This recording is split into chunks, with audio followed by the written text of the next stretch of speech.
Olá, pessoal. O professor me chama mais uma vez. Então, olha só, dando continuidade aqui nos nossos estudos, né? Nós vamos falar aqui agora dos tipos de célula que a gente encontra no nosso planeta de acordo com a visão da biologia sobre a coisa, tá? Então, o título da nossa unidade 4 vai falar sobre a origem da vida, tá?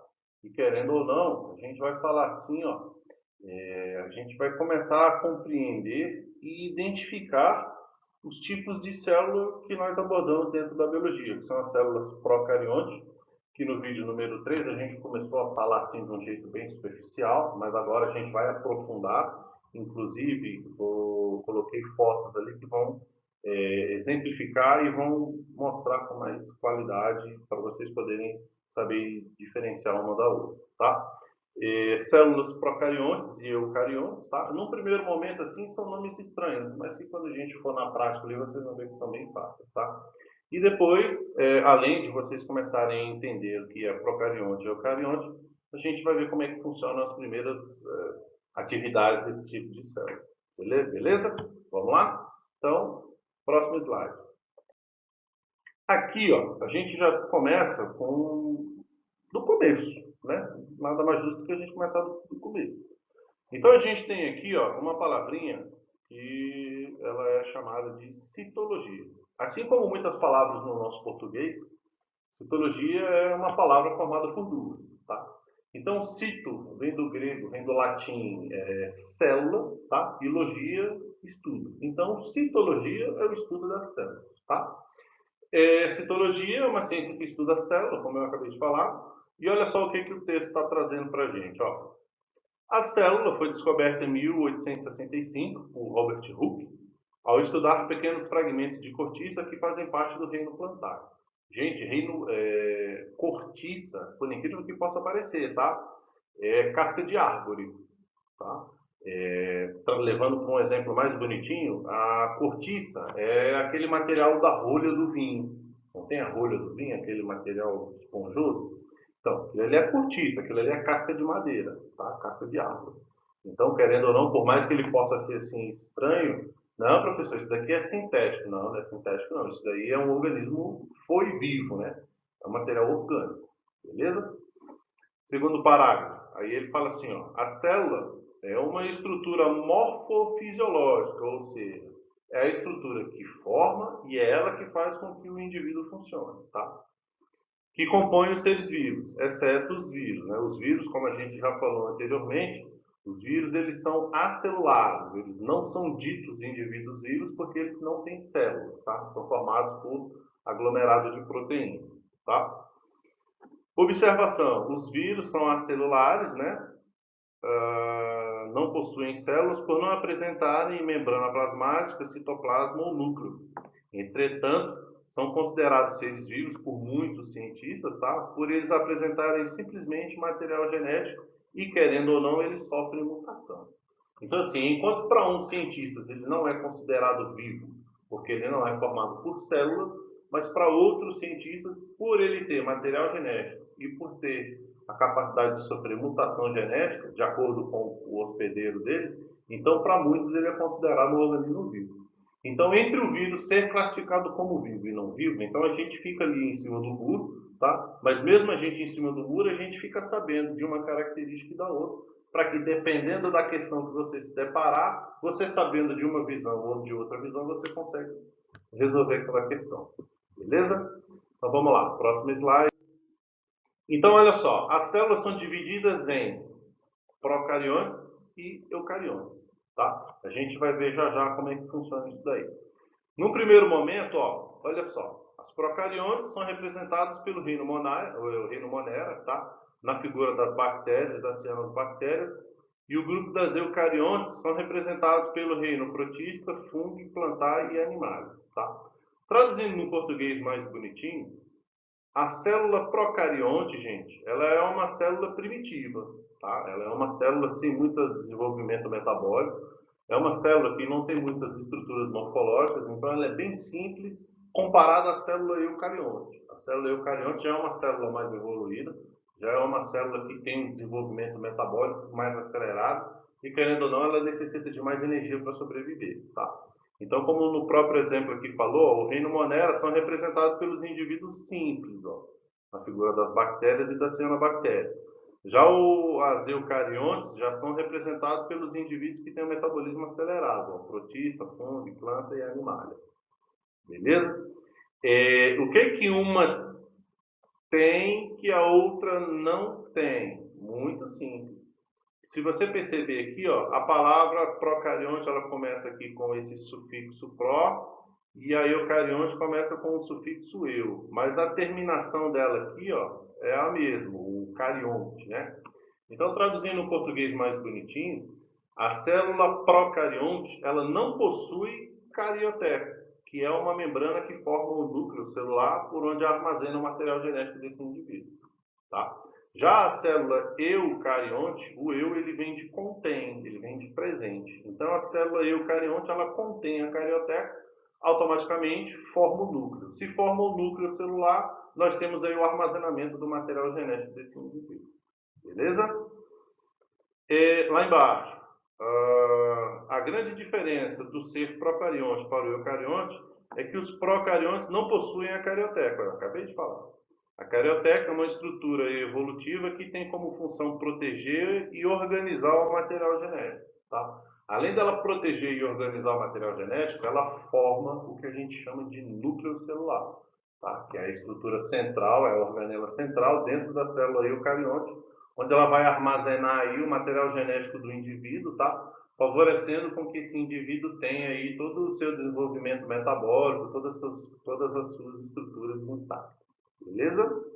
Uma outra curiosidade sobre os procariontes, gente, eles são apenas unicelulares, tá? São células que elas não conseguem realizar a união com outras células específicas, tá? Elas sempre vão ser elas e somente elas, são células sozinhas. Já as células eucariontes, elas têm a habilidade, elas têm a capacidade de uma célula se juntar a outra. Então, se uma célula se junta a outra, querendo ou não, elas vão constituir um tecido. Então, uma célula, quando ela realiza uma atividade em comum e ela se soma com outra para que juntas elas exerçam a mesma atividade, então a gente forma um tecido. Tá? Aí, se esse tecido foi formado por várias células juntas, então automaticamente é uma célula eucarionte que, no caso, se uniu para formar um tecido. Certo? Próximo.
Aqui, ó, olha só que foto bacana eu coloquei para vocês, ó. Aqui, ó, eu coloquei uma foto de uma célula procarionte, tá? Que querendo ou não, aqui no caso, representado por uma célula bacteriana. E vocês conseguem perceber aqui, ó, toda essa estrutura em azul aqui dentro dela aqui, ó, tá? É o seu material genético, tá? Toda essa estrutura em azul aqui dentro. Como vocês conseguem perceber, ó, esse material genético ele está todo bagunçado aqui dentro, ó. Ele está todo solto, certo? Tá vendo essa abertura roxa aqui, ó, que eu acabei de pintar? Então, essa estrutura roxa aqui, ó, é a membrana plasmática. E se você analisar aqui na célula eucarionte do lado, que também tem a estrutura roxa, também é a estrutura da membrana celular, da membrana plasmática, né? Membrana celular ou membrana plasmática. Ou seja, tanto a eucarionte tanto a procarionte quanto a eucarionte, elas apresentam membrana plasmática, tá? Porque, como eu disse, membrana plasmática é o meio que separa o meio externo do meio interno, tá? Tanto em uma quanto na outra. A parede celular é essa estrutura verde aqui, ó, tá vendo? Essa estrutura verde aqui fora.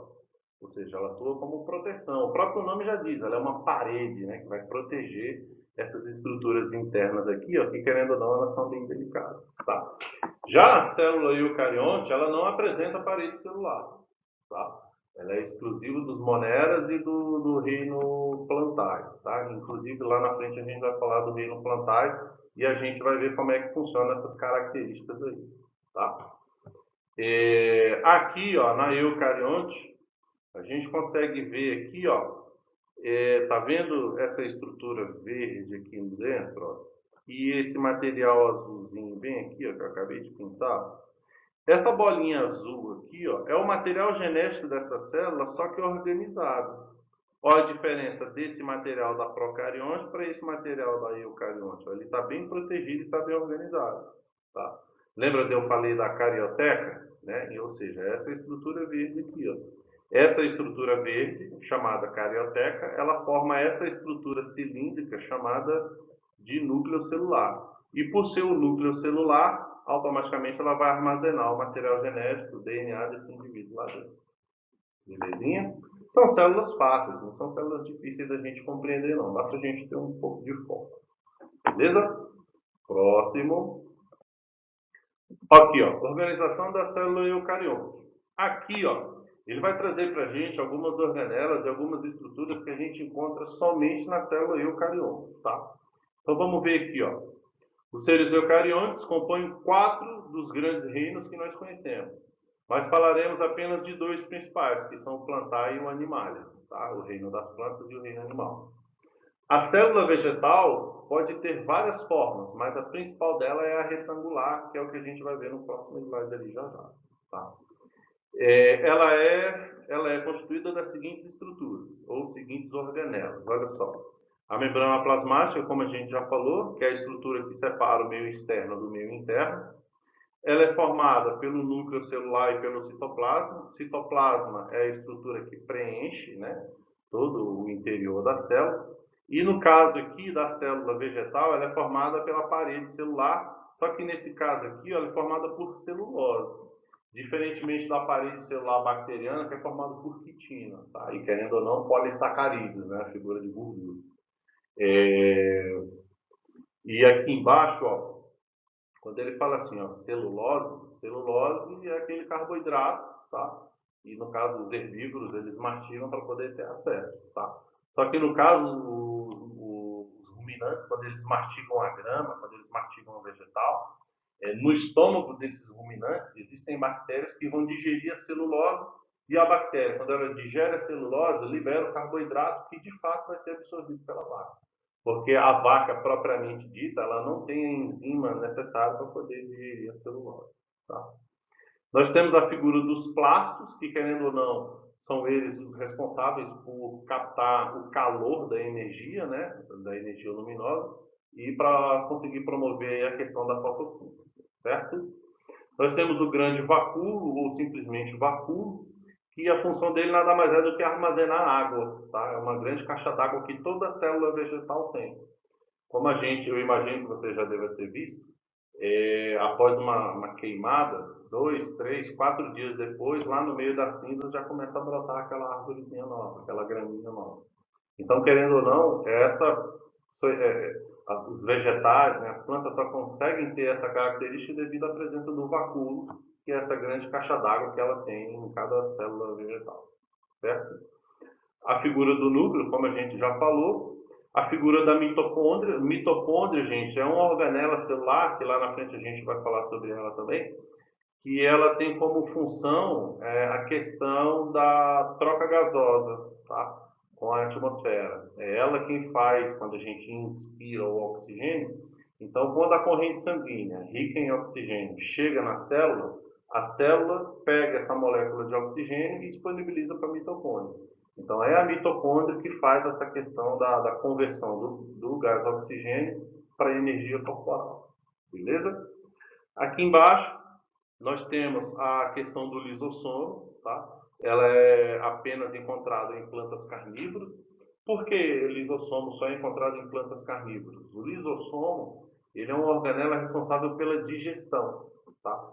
Então, ela é muito comum em células animais e protistas, né, de protozoários, porque são indivíduos que eles se alimentam bastante. São indivíduos que caçam, que comem. Já no caso das plantas carnívoras, por ela precisar comer outro indivíduo para repor um déficit de nitrogênio, então elas também precisam do lisossomo para quando essa planta carnívora, ao comer outro indivíduo, ao absorver outro indivíduo, o lisossomo vai digerir aquele indivíduo e retirar dele o nitrogênio que a planta carnívora necessita. Tá? E nós temos aqui a figura do centríolo. O centríolo ele representa apenas 10% da organela e dos ribossomos. O centríolo, gente, ele está relacionado à divisão celular, que a gente também vai falar lá na frente. Tá? Esse aqui é uma videoaula longa, porque querendo ou não, são detalhes e são estruturas que a gente precisa se atentar. Beleza? O ribossomo, como eu já disse anteriormente, lá na procarionte, ele é responsável pela síntese, pela digestão da proteína que esse indivíduo venha a ingerir. Beleza? Aqui, ó, os plastos são divididos em cromoplastos e leucoplastos. Vamos ver a diferença de um para o outro? Os cromoplastos são os plastos que possuem, cores. Ou seja, eles são os indivíduos responsáveis por dar a pigmentação daquela planta, tá? No caso dos cloroplastos, nós temos a figura da clorofila, que é um pigmento verde que está relacionado e concentrado principalmente nas folhas das árvores, tá? Ou seja, quanto mais cloroplasto essa folha tiver, mais clorofila ela vai ter, mais verde ela vai ser, tá? Querendo ou não, a clorofila ela está ligada diretamente ao sol, tá? Ao calor. Ou seja, quanto mais clorofila, mais verde vai ser aquela folha, e quanto mais verde for aquela folha, mais energia solar ela capta, mais calor ela vai gerar. Beleza? Nós temos a figura dos xantoplastos, que querendo ou não vai ter a figura da xantofila, que querendo ou não vai ser uma enzima responsável pela pigmentação do que a gente chama de amarelo e os derivados do amarelo, né? Aí vem o laranja, o amarelo escuro, o laranja claro, o laranja escuro, beleza? E nós temos aqui o ericoplasto, que vai ter o ericóteno, que vai ser responsável pela pigmentação do vermelho. Então, quando eu misturo esses três tipos de pigmento aqui, a gente consegue promover aí a questão da coloração desse vegetal, tá? A gente vai ter o que a gente chama aí de questão de pigmentação da planta mesmo, né? Propriamente dito. Beleza? Aí aqui, do outro lado direito, nós temos aqui o tal dos leucoplastos, né? Vamos ver o que fala dos leucoplastos. Os leucoplastos são os plastos que são os ditos incolores. Qual é a função deles? Nesse caso aqui, a função deles é armazenar óleo, armazenar gordura, armazenar cera, tá? Eu imagino que vocês já devam ter percebido que na superfície das folhas, né, no limbo da folha, que é a parte voltada para cima, né, a parte voltada para o sol, essa parte de cima da folha ela brilha muito. Por que ela brilha muito? Ela brilha muito porque ela tem um acúmulo de cera. Essa cera na superfície da folha, ela está ali evolutivamente pelo lado positivo. Em que sentido? Se não tivesse essa camada de gordura, se não tivesse essa camada de óleo no limbo da folha, essa folha iria superaquecer. tá? Então, querendo ou não, essa cera, essa gordura na parte de cima da folha ajuda a diminuir a intensidade do sol e refletir de volta para a atmosfera essa intensidade do sol. Porque, caso contrário, se de fato não tivesse essa proteção da folha, se a folha tivesse o menor contato que essa folha tivesse com o raio do sol, essa folha com certeza ela iria superaquecer, iria desidratar, iria ressecar e muitas das vezes ia pegar fogo. E se ela pega fogo, automaticamente a planta morre. E se a planta morre, eu não tenho vegetais, eu não tenho planta. Belezinha? Aqui nós vamos ter o proteoplasto. O proteoplasto, ele tem, o próprio nome dele já diz, ele tem como função armazenar proteína, tá? Então a proteína que a gente adquire dos vegetais que a gente se alimenta, que a gente ingere, eles estão armazenados aqui, ó, nos leucoplastos. E para finalizar, nós temos os amiplastos, que como o próprio nome já diz, eles vão armazenar amido, tá? Então nesse caso aqui, ó, raízes e caules, eles são ricos em amiplastos justamente para armazenar amido para servir como fonte de reserva de energia. Um exemplo disso daqui é a própria mandioca, a própria batata, a cenoura, a beterraba, né? São o nabo, o quiabo, são estruturas que, querendo ou não, eles têm como armazenamento aí, ó, a grande quantidade de amido. Beleza? Aqui, ó, nós temos as características da célula animal, tá? Vamos ver o que a célula animal vai ter. A célula animal tem infinitas formas, ou seja, ela tem várias formas e várias funções. Entretanto, a mais conhecida é a forma ovalada. Mas assim, gente, o ambiente é que vai determinar a forma dessa célula, tá? Se ela está num ambiente folgado, ela vai ter um aspecto mais espalhado, vai ter um aspecto mais aberto. Então, assim, com relação à forma, essa forma dessa célula vai se dar de acordo com o ambiente, tá? Possui as seguintes organelas. Mitocôndria, a gente já falou, que é relacionada à respiração, produção de energia, né, ATP, oxigênio. Nós temos aqui a questão do ribossomo relacionado à digestão de proteína. Nós temos aqui o retículo endoplasmático rugoso. Ele é chamado de rugoso porque ele é rico em ribossomo, ou seja, o retículo endoplasmático rugoso, ele é rico em ribossomo justamente para poder armazenar proteína, tá? O retículo endoplasmático liso, ele recebe esse nome de liso porque, ao contrário do rugoso, o liso ele não possui ribossomos aderidos à sua parede. Então, ele é chamado de liso justamente por ele não ter essa função, essa presença do ribossomo aqui aderido na sua parede. O complexo Golgiense aqui, ó, ele está relacionado com a digestão de alimentos, tá? O lisossomo, que a gente falou no outro slide, ele trabalha para o complexo de Golgi, tá? Quando a corrente sanguínea chega com alimento nessa célula, o complexo de Golgi recebe um sinal químico lá da membrana dizendo que entrou alimento. Então, o complexo de Golgi libera o lisossomo, e o lisossomo vai lá, capta essa molécula de alimento e volta para o complexo de Golgi e armazena no complexo de Golgi, tá? Então, o complexo de Golgi ou o complexo golgiense, ele tem como função armazenar reserva de energia, gordura, alimentos, tá? O centríolo, como eu falei, está relacionado com a divisão celular, que a gente vai falar lá na frente. Nós temos aqui, ó, ao contrário da célula vegetal, que tem o grande vacúolo, aqui nós temos o pequeno vacúolo, tá? Que também é a mesma função, ele tem como função armazenar água. Só que ao contrário do grande vacúolo, lá eles armazenam grandes quantidades de água. Já o nosso, né, eu falo nosso porque a nossa célula tem esse pequeno vacúolo. Ela armazena pequenas quantidades de água, mas mesmo assim, querendo ou não, volta e meia a gente precisa ficar repondo a água ali, tá? O lisossomo eu já acabei de falar, e o nucleolo está presente no núcleo celular, tá? Para armazenar e organizar o material genético desse indivíduo aí, tá? Aí aqui embaixo, ó, nós temos um textinho bem curioso, ó. Ele fala assim, ó. E alguns indivíduos da célula animal possuem o que a gente chama de glicocálix, que é uma película protetora além da membrana plasmática. Isso ocorre em organismos que vivem em ambientes extremamente adversos à vida. Ou seja, esse glicocálix ele tem como função de uma parede, né? Ele vai ajudar a membrana plasmática a se preservar e a se manter intacta, dependendo do ambiente que esse indivíduo viva. Beleza? Próximo. Aqui, ó, nós temos a questão também das células constituem os seres vivos, tá? Como a gente já disse anteriormente, O organismo vivo, ele é considerado vivo porque ele armazena no seu interior, ele é formado, né, por células. E se ele é formado por células, então automaticamente ele é chamado, caracterizado de organismo vivo. Tá? Aí o texto aqui, ó, ele é bem direto. Ó. Os seres vivos diferem da matéria bruta porque são constituídos de células.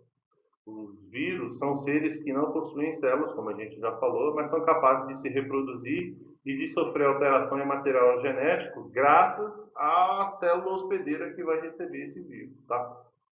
Esse é um dos motivos pelos quais ainda se discute se eles são seres vivos ou não, como a gente já falou e eu já orientei vocês com relação a isso. Tá? Aqui embaixo ele diz, ó, a célula é a menor parte dos seres vivos com forma e função pré-definidas, de fato. O corpo daquele indivíduo vai ser de acordo com a célula dele e de acordo com o que diz o material genético daquele indivíduo. Aí ele fala assim, ó, por essa razão, afirmamos que a célula e como é que é? Por essa razão, afirmamos que a célula é a unidade estrutural dos seres vivos. De fato, se a célula é viva, uma célula se unindo à outra vai formar um tecido vivo, vai formar um órgão vivo, vai formar um sistema vivo, vai formar um organismo vivo. Tá? Aí aqui ele fala, ó, a célula isolada ou junto de outras células forma todo o ser vivo ou parte dele. Além disso, ela tem todo o material necessário para realizar as funções de um ser vivo, como, por exemplo, a nutrição, que é o que a gente falou das organelas relacionadas à digestão agora há pouco. Nós temos a organela responsável pela produção de energia, que é a figura da mitocôndria, né? Entra oxigênio, esse oxigênio ele é metabolizado, convertido em ATP, que é a energia que o nosso corpo necessita, e o resultado dessa conversão de oxigênio em ATP é o gás carbônico que a gente precisa eliminar para a atmosfera. Tá? E querendo ou não, nós temos a questão da reprodução, que é a divisão dessa célula para produzir aí os espermatozoides, né, na figura do macho, e formar o óvulo na figura da fêmea. Beleza? Aqui, ó, nós temos a representação dessa célula eucarionte aqui, ó, tá? E, querendo ou não, uma representação bem elaborada, tá? Uma representação bem real mesmo.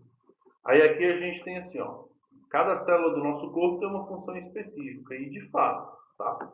Cada célula do nosso corpo ela tem uma função específica, uma atividade específica. Por exemplo, a célula que eu tenho no cérebro é uma, a célula que eu tenho na boca é outra, a célula que eu tenho no pulmão é outra, a célula que eu tenho no estômago, a célula que eu tenho no músculo, ou seja, são células diferentes com atividades e funções diferentes, tá? Mas ele fala assim, ó, mas todas desempenham uma atividade comunitária, ou seja, ambas executam atividades para que juntas elas consigam formar e consigam manter esse organismo vivo, tá? Trabalhando de maneira integrada com as demais células do corpo. É como se o nosso organismo fosse uma imensa sociedade de células que cooperam com umas às outras, dividindo o trabalho entre si. Juntas, elas garantem a execução das inúmeras tarefas responsáveis pela manutenção da vida, chamadas de metabolismo celular. A capacidade de se alimentar, a capacidade de se reproduzir, a capacidade de se dividir, a capacidade de cicatrizar, né? Ou seja, o metabolismo celular nada mais é do que o ritmo de funcionamento da célula, seja para funções da manutenção da vida, funções de reprodução, funções de adaptação, tá? Tudo que a gente faz, tudo que a nossa célula faz é de acordo com o que o nosso material genético dita. Tá? O nosso material genético é o responsável por promover essa adaptação todinha aí. Tá? Próximo. Aqui, ó, essa foto ela é bacana, tá? Ela é show de bola, porque aqui, ó, eu tenho uma célula eucarionte animal e aqui, ó, eu tenho uma célula eucarionte vegetal. Num primeiro momento, assim, ó, se a gente fizer uma análise das duas, num primeiro momento, ó, elas podem até parecer iguais, parecer, tá? Mas aí, ó, eu vou pedir para você pausar o vídeo e eu vou pedir para que você, ó, com o lápis ou se atentando aí, você consiga identificar as estruturas que eu tenho, tanto na animal quanto na vegetal e assim sucessivamente, tá? Por exemplo, assim, ó, o complexo de Golgi tem aqui. O ribossomo que tem aqui na célula animal também tem aqui na vegetal, beleza? Dá pausa no vídeo aí e depois você volta que a gente vai especificar isso daqui direitinho, beleza? Faz aí, dá pausa e arrocha. Bem, imagino que você tenha pausado, né? Então você pode ter percebido aí, ó, que várias estruturas celulares que eu tenho na animal, eu também tenho na vegetal. Você deve ter percebido também que existem estruturas que eu só encontro na animal e tem estruturas também que eu só encontro na vegetal. Como a gente disse no outro slide, cada célula ela tem uma função específica. E se ela tem uma função específica, por mais que ela seja parecida, ela nunca vai ser igual a outra. Ela pode conter estruturas parecidas, mas ela nunca vai ser igual a outra célula. Beleza? Aqui, ó, na célula animal, eu vou selecionar aqui, ó, tá vendo essa grande estrutura aqui, ó, transparente, chamado de grande vacúolo, né, onde eu disse para vocês anteriormente, que tem a função de armazenar água, tá? Como a gente pode observar aqui, ó, mais da metade, mais de 50%, mais de 60% do tamanho da célula é só para armazenar água.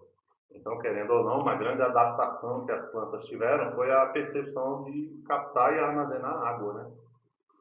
Essas estruturas verdes aqui, ó, tá vendo aqui, ó, essas três estruturas verdes, são o que a gente chama de cloroplastos, tá?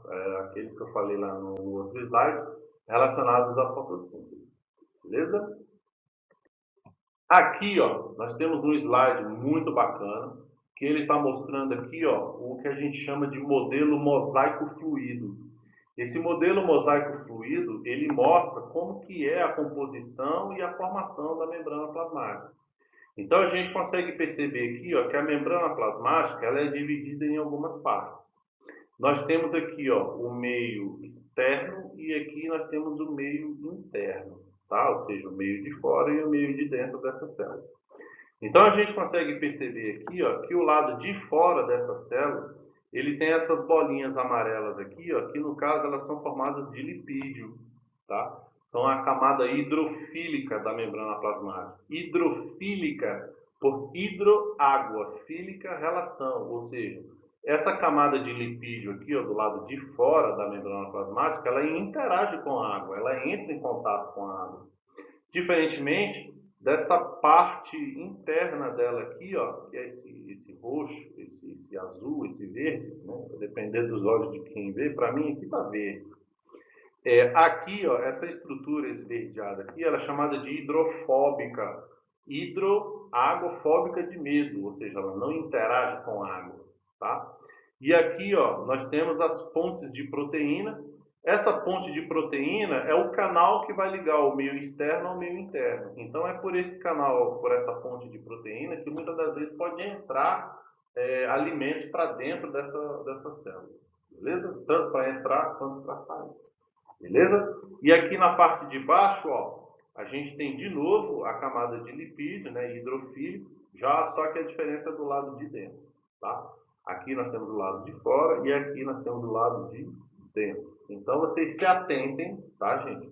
Vocês se atentem com esse modelo aqui, ó, de representação da membrana plasmática, que é um modelo chamado de modelo mosaico fluido, tá? Porque ele é muito cobrado em provas de vestibular, prova de concurso. Então vocês se atentem com essas questões aqui, ó, justamente para você não ficar perdido, tá? Modelo mosaico fluido de representação da membrana plasmática. Beleza? Bem, gente, aqui nesse slide, ó, a gente encontra, como eu falei para vocês lá no outro slide, a gente encontra aqui, ó, uma das organelas encontradas no citoplasma, tá? Lembrando que eu falei para vocês que o citoplasma é a estrutura, é um gel chamado de glicoproteico. Glicoproteico. Glico de glicose e proteico de proteína, tá? Ou seja, o citoplasma, ele é um gel rico em glicose e proteína justamente para poder alimentar aí essas organelas que vão ficar flutuando nele, tá? Aí ele fala assim, ó, como é que é? Ele fala assim, ó, o citoplasma é geralmente a maior opção da célula, ou seja, a maior porção da célula, né? Compreende o material presente na região entre a membrana celular e o núcleo. ele é constituído por um material fluido gelatinoso chamado de hialoplasma, né? No hialoplasma ficam imersas as organelas celulares, estruturas que desempenham funções vitais diversas como digestão, respiração, excreção e circulação, né? Mais conhecido como metabolismo. A substância mais abundante no hialoplasma é a água, ou seja, quando a gente, desde pequeno, a gente escuta o pessoal falando, você tem que tomar água, tem que beber água, ou seja, não porque a água ela é só para isso, não, pelo contrário, a água ela ajuda em várias atividades metabólicas da nossa célula, certo? Outra característica importante que esse slide está trazendo aqui, ó, é o que a gente chama da mitocôndria, tá? Olha aqui, ó. A mitocôndria é toda essa estrutura aqui, ó, certo? Olha só como é que funciona. A mitocôndria, como eu disse para vocês, é a organela celular que é responsável por converter a figura do oxigênio, tá? É responsável por converter a figura do oxigênio em ATP, né, que é a adenosina trifosfato, né, que é a energia metabólica que o nosso corpo necessita para a gente poder sobreviver. Beleza? Então aqui a gente tem a representação de como é a mitocôndria, inclusive a mitocôndria por dentro, tá? Nós temos a membrana inferior, nós temos a membrana exterior, nós temos as cristas, nós temos a matriz, esse gel que preenche aqui a mitocôndria. Beleza? Querendo ou não, é uma das organelas mais abundantes que a gente tem. Certo? Próximo. Aqui, ó, nós temos um processo importante, que é o processo químico, né? Olha só. As mitocôndrias e a produção de energia. As mitocôndrias são organelas membranosas, envolvidas por membranas, que é o que a gente acabou de ver lá no outro slide, que tem a forma de um bastão, né? Uma forma de uma salsicha, uma forma de uma linguiça, tá? Ela é ovalada, né? E que tem, como é que é, a forma de um bastão. Elas são responsáveis pela respiração celular, fenômeno que permite à célula obter energia química a partir dos elementos absorvidos, ou seja, aquele que o indivíduo ingere ou respira, tá? A energia assim obtida poderá então ser empregada no desempenho das atividades celulares diversas, ou seja, à medida que essa mitocôndria produz energia, essa energia é distribuída no corpo. E se ela é distribuída no corpo, ela é responsável por inúmeras atividades que a gente vem exercer. Aí vem piscar o olho, levantar o braço, levantar a mão, falar, comer, caminhar, pular, subir, né? Ou seja, por isso que a nossa respiração ela é frequente, ou seja, quanto mais rápida, quanto mais ritmo tiver a minha respiração, mais oxigênio eu vou ingerir, mais energia eu vou produzir. Agora, se eu paro de respirar, eu paro de produzir energia. Se o meu corpo para de produzir energia, o indivíduo morre. Beleza? Aí nós temos aqui, ó, a equação ao lado resume o processo de respiração celular. Aí nós temos aqui, ó, o que acontece? Nós temos a figura da glicose mais o gás oxigênio. Que isso daqui vai resultar na produção da figura do gás carbônico, na figura da água e olha só, energia. Então nós temos aqui, ó, entram na mitocôndria glicose mais o oxigênio. Beleza? Entrou na mitocôndria. A mitocôndria, através dessa seta aqui, ó, que está representada pelos 3 tracinhos e pelo sinal de maior que, nós temos aqui o que a gente chama de reação química. Ou seja, essa glicose mais esse gás oxigênio dentro da mitocôndria, vai haver uma reação química lá dentro. O resultado dessa reação química é a produção do gás carbônico, por isso que a nossa inspiração e expiração ela é sempre constante, tá? Nós temos a questão da produção de água, querendo ou não, quando a gente fala, quando a gente respira, a gente sempre vê essa questão da produção da água, tá? Do vapor. Um exemplo disso é quando está no frio, né? Quando a gente está falando, quando a gente está respirando, a gente não vê aquele bafo saindo, aquela fumaça saindo. Aquela fumaça nada mais é do que o vapor de água do meu corpo produzido pelo processo da respiração, tá? E, por fim, olha só, nós temos a figura da energia, ou seja, que é a moeda de troca que o nosso corpo necessita para poder sobreviver. Beleza? Aqui, ó, nós temos outras organelas celulares. Aqui a gente tem, ó, a figura do ribossomo e a figura do retículo endoplasmático rugoso. Lembra que eu falei lá atrás que o retículo endoplasmático rugoso ele tem ribossomos aderidos nas suas paredes para armazenar proteína? É justamente o que a gente consegue ver nessa foto aumentada aqui, ó, e nessa foto aqui, ó. Olha só como é que ele está cheio de ribossomo aí preso na parede, tá? Aí funciona assim, ó. As células produzem diversas substâncias necessárias ao organismo. Entre essas substâncias destacam-se as proteínas. Querendo ou não, gente, proteína é aminoácido, tá? E aminoácido está relacionado com o desenvolvimento muscular, o crescimento físico desse indivíduo, composição e formação do DNA do indivíduo. Então, querendo ou não, isso daí faz de extrema importância, são de extrema necessidade para que esse indivíduo se desenvolva. Tá? Então, querendo ou não, qual a importância da proteína? Uai, desenvolvimento muscular, desenvolvimento físico do indivíduo e composição do DNA. Isso aí não é nada, né? Então, aí vem as proteínas. Aí ele fala assim, ó, os ribossomos são organelas não membranosas, responsáveis pela produção, né, pela digestão de proteínas celulares. Eles tanto aparecem isolados, ou seja, sozinhos, mas também eles podem aparecer aderidos à parede do retículo endoplasmático rugoso, que é o que eu acabei de mostrar para vocês aqui, ó. Certo? Próximo. Retículo endoplasmático e a distribuição de substâncias. Olha só que slide curioso. Aí vamos lá, ó. Essa organela é constituída por um sistema de canais e bolsas achatadas, ou seja, bolsa achatada porque vazia ela contrai e quando ela está cheia de alimento ela incha, né? Se essa bolsa incha, automaticamente a célula incha. Se a célula incha, o tecido fica inchado, o camarada fica gordinho, tá? Apresenta várias funções, dentre elas, facilita o transporte e a distribuição de substâncias no interior da célula, ou seja, quanto mais cheio for o retículo, mais fácil fica para ele distribuir, até porque os alimentos estão aderidos na parede, então fica mais fácil para ele poder soltar na figura do ribossomo. Diferentemente se não tivesse, né? Se essa bolsa ela está achatada, se ela está vazia, se ela não tem nada, como é que ele vai distribuir, né? Aí a gente tem a figura do raquitismo, né? Que é o tal da subnutrição e desnutrição do indivíduo, porque não tem nada para armazenar na célula daquele indivíduo, certo?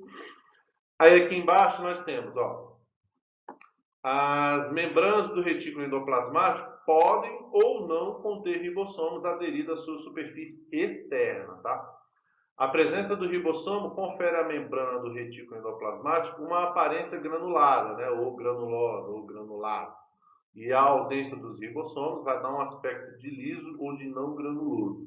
Então, gente, eu já vou trazer uma dica para vocês. Ó. Retículo endoplasmático são dois. Aí vem retículo endoplasmático rugoso. Se ele é rugoso, é porque ele tem ribossomo aderido na sua parede e ele vai armazenar proteína. Beleza? Retículo endoplasmático liso. Dependendo do livro, ele pode aparecer como retículo endoplasmático liso ou retículo endoplasmático não granuloso. Então, seja retículo endoplasmático liso ou não granuloso, ele não apresenta proteína e ele não armazena proteína. Belezinha? Certinho? Ó, já é uma dica minha para vocês. Tá? Próximo.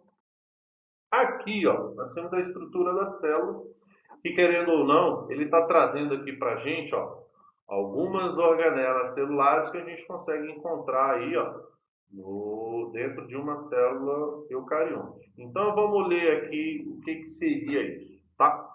Então, vamos lá.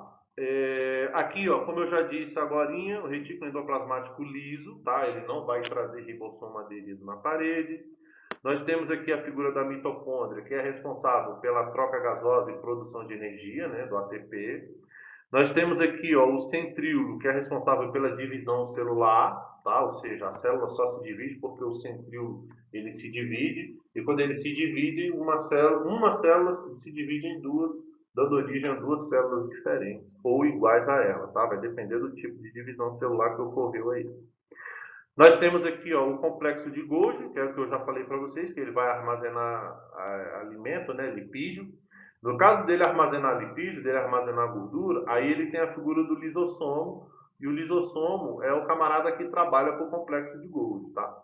Quando o alimento entra aqui na membrana plasmática, a membrana plasmática manda um sinal químico aqui no retículo, no complexo de Golgi. O complexo de Golgi libera o lisossomo e o lisossomo vem aqui, abraça essa molécula de alimento e depois ele volta aqui para o complexo de Golgi. Beleza? E o ribossomo, como eu já falei, tem a questão da proteína. Aí aqui nós temos o retículo endoplasmático rugoso, como eu já acabei de falar. A membrana plasmática, para a gente, não é novidade. O citoplasma, de repente, pode ter ficado vago, mas o citoplasma é toda essa estrutura em azul aqui, ó. É o gel glicoproteico que eu falei para vocês, tá? É um gel rico em glicose e proteína. Nós temos os peroxissomos, né, que tem como função de armazenar nutriente, e a figura do núcleo, que, como eu já disse para vocês, armazena o material genético. Se ele armazena o material genético, ele vai ditar como é que vai funcionar o metabolismo celular desse indivíduo aí, tá? Então, essa imagem aqui, para a gente, ela já é um pouco mais familiarizada. Beleza? Próximo. Aqui, ó, aqui começa a questão da célula vegetal, tá? Então, para a gente, como a gente já viu lá atrás, ó, nós temos aqui a figura do cloroplasto, como eu já falei para vocês. Cloroplasto, clorofila. Clorofila, pigmento verde, se concentra nas folhas. Função, captar calor para produzir, aumentar a questão da fotossíntese, certo? Aí vamos lá aqui, ó, célula vegetal. Aí vem, a organização eucarionte da célula vegetal é muito parecida com a célula animal. Parece, não é. Apresentando muitas organelas comuns. Naquele slide lá atrás, eu pedi para vocês falar. Lembra que eu pedi para você pausar e marcar as alternativas que tinha em um no outro, que tinha só em um, que tinha só no outro? É justamente isso daí. Ó. A célula vegetal apresenta estruturas típicas, como a parede celulósica ou parede celular, tá? Que reveste externamente a célula vegetal, sendo constituída basicamente de celulose. Tá? Uma outra estrutura que caracteriza a célula vegetal é o cloroplasto, como eu já disse para vocês, ó, esse carinha aqui, ó, certo? Que é responsável e está ligado diretamente na fotossíntese por conta da clorofila, da captação da energia solar, tá? Do calor. Aí eu vou trazer aqui para vocês, gente, uma curiosidade, tá? Quando a gente fala assim, o cloroplasto ele interage com o fóton, né, com a luz do sol, energia luminosa, aquece a folha, aquece a clorofila e metaboliza a fotossíntese. Só que aí eu vou trazer uma novidade para vocês. Quando a gente fala de cloroplasto, né, a gente já associa a questão do sol. Mas aí a novidade que eu vou trazer para vocês é a seguinte.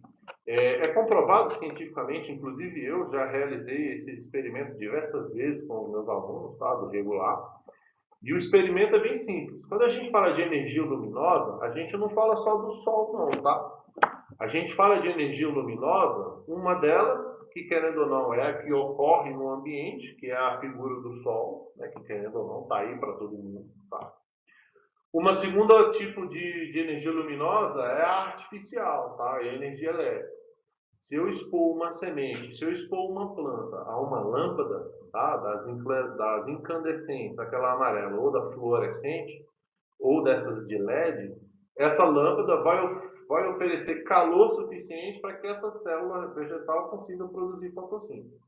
É claro que essa fotossíntese da luz artificial ela não vai ser a mesma qualidade que a do sol, mas ela vai fornecer. Certo? Essa planta vai sobreviver e vai se desenvolver. E a terceira fonte de energia luminosa, por incrível que possa vir a aparecer, é a figura do fogo. Tá? Se eu expor uma semente à chama de uma vela, dentro... Vocês já devem ter percebido que quando a gente acende uma vela no escuro, aquela vela ela tem um campo de luminosidade, você concorda? E dentro desse campo de luminosidade, ela também vai ter um outro campo de calor, certo? Se eu expor uma semente dentro desse campo de calor, esse calor dessa vela, desse fogo, vai promover o calor necessário para que aquela semente possa vir a germinar. Tá? Então, quando a gente fala de energia luminosa, a gente tem três fontes de energia luminosa. A mais forte, que é a do ambiente, que é a figura do próprio Sol. A artificial, na figura da luz elétrica. E na do fogo, na figura da chama. Beleza? Dá certo, eu já realizei várias vezes e é, bacana. Próximo. Aqui, ó, nós temos uma outra observação com relação aos cloroplastos. Vamos ver aqui o que o texto fala. Na verdade, os cloroplastos são, entre outros, organelas que podem ser classificados como cromoplastos, como a gente já falou, que vai ser relacionado à coloração dessa planta, tá? Entre a questão dos cromoplastos, nós temos os cloroplastos na figura da clorofila, né, do pigmento verde, querendo ou não, a gente já falou disso. Esse pedaço todo aqui, ó, a gente já falou, tá? Do eritoplastos, da xantofila, não. Esse pedaço aqui a gente já falou, certo? É mais do mesmo lá do outro slide. Esse daqui para baixo, ó. Quando os plastos não possuem pigmentos coloridos, são chamados de leucoplastos, que são aqueles que vão armazenar gordura, igual eu também já avisei para vocês. Observe o esquema da célula vegetal, que o vacúolo é organela com dimensões maiores do que da célula animal. Ocupa grande parte do hialoplasma da célula. Isso daqui também a gente já falou. Naquele slide lá, onde eu falei para vocês que o vacúolo, ele ocupa aí cerca de 60%, como é que é? Mais de 50% até 60%, 65% do tamanho da célula vegetal, apenas e somente para armazenar água. Tá? E que, querendo ou não, para muita gente, pode ser só para armazenar água, mas, gente, a gente esquece que é um indivíduo de vida livre. Tá? Ou seja, assim como para mim, como para você e para qualquer organismo vivo, são indivíduos que necessitam de água. Certo? Próximo. Gente, olha só. Aqui, ó, a gente chega ao final da nossa unidade. Tá? Aqui eu vou pedir para vocês fazerem o mesmo esquema das outras. Tá? Vou pedir para vocês pausarem o vídeo e vou pedir para vocês tentarem responder. Beleza? Na dúvida, volta, dá play que a gente corrige. Tá? Vai lá, dá play. Ou dá pausa, perdão. Boa sorte. Bem, eu imagino que você tenha pausado, né? Então vamos lá na resposta, né? Aqui, ó, na número 1, nós temos algumas afirmações, né? Por isso que ele já está te falando aqui, ó. É verdadeiro. Então, quando a gente fala assim, ó, a realização da poda deve ocorrer em período seco, a fim de favorecer a absorção da seiva pelas raízes e a ascensão do caule. Bem, querendo ou não, esse mecanismo aqui está errado, tá? Porque em período seco não tem nutriente no solo, né? Não tem água, não tem nutriente, então automaticamente não é favorável, tá? Se você podar na época seca, é mais fácil que essa planta morra, tá?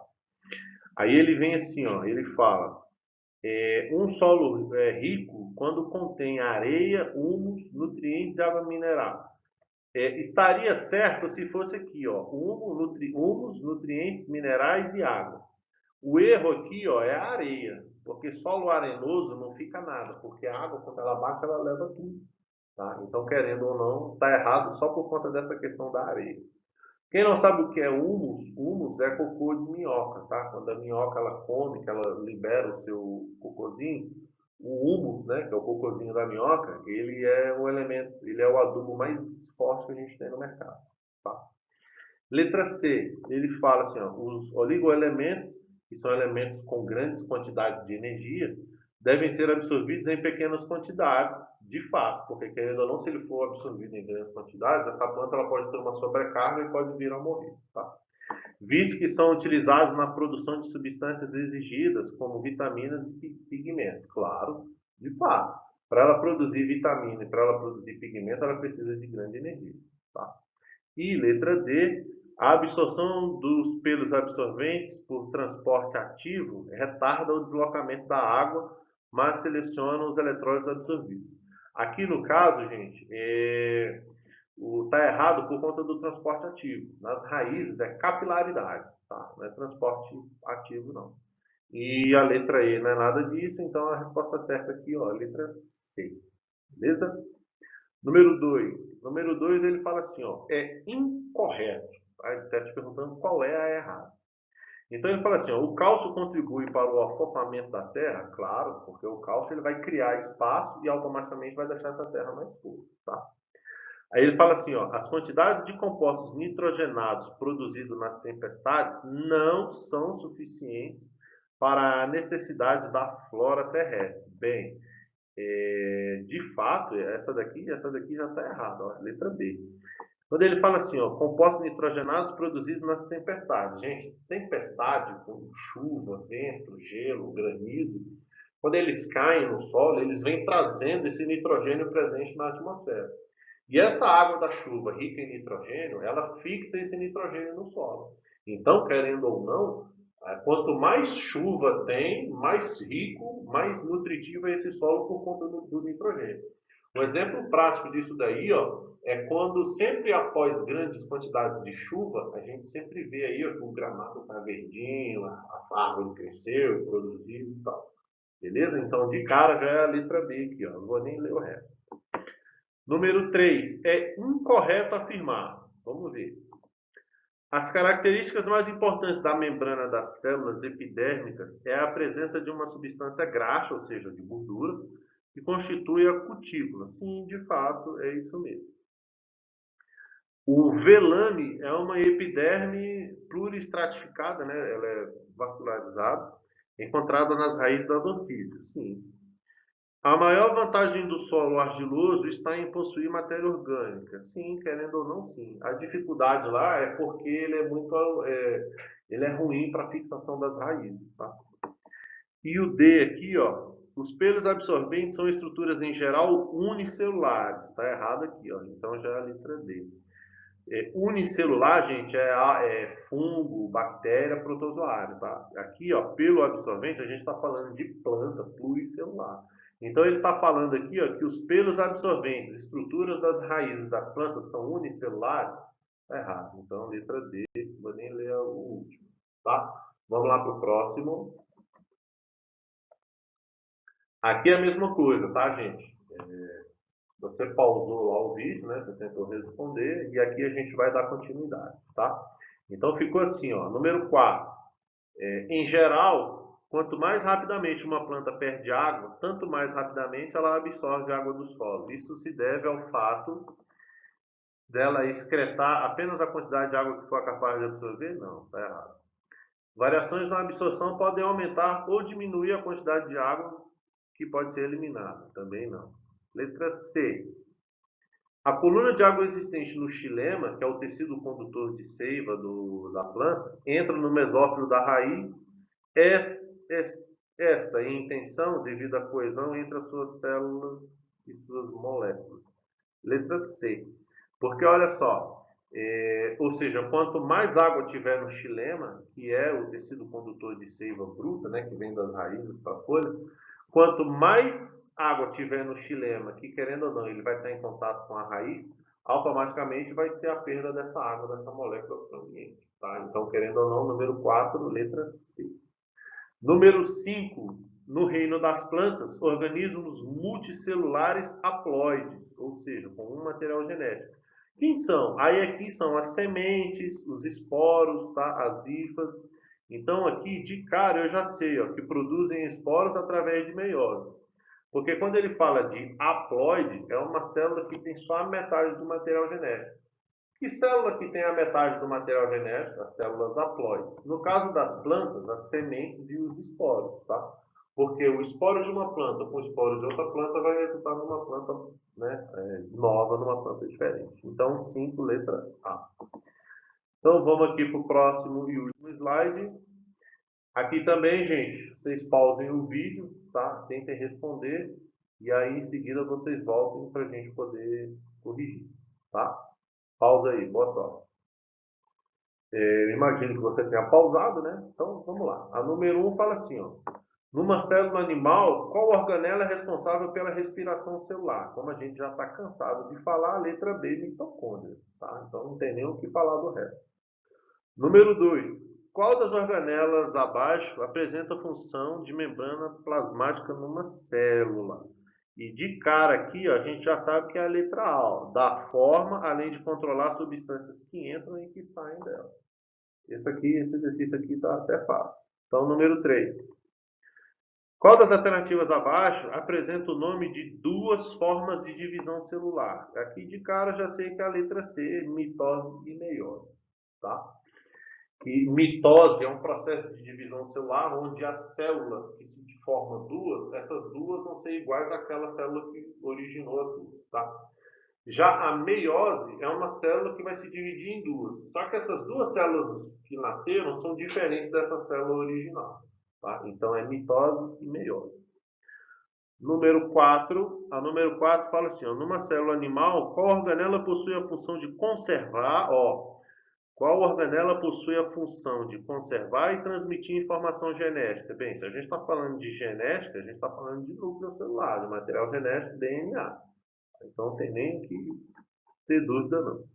E para finalizar, número 5. O número 5 fala assim, ó, qual a função do leucócitos, né, que são os glóbulos brancos presentes no sangue dos seres humanos? Então, a função dele, ó, é proteção, combatendo agentes infecciosos que penetram no organismo humano. Então, 5A. Então, querendo ou não aqui, ó, a gente já matou o exercício, tá? Gente, eu espero que vocês tenham gostado. Qualquer dúvida que vocês tiverem, vocês podem reler e reassistir o slide, tá?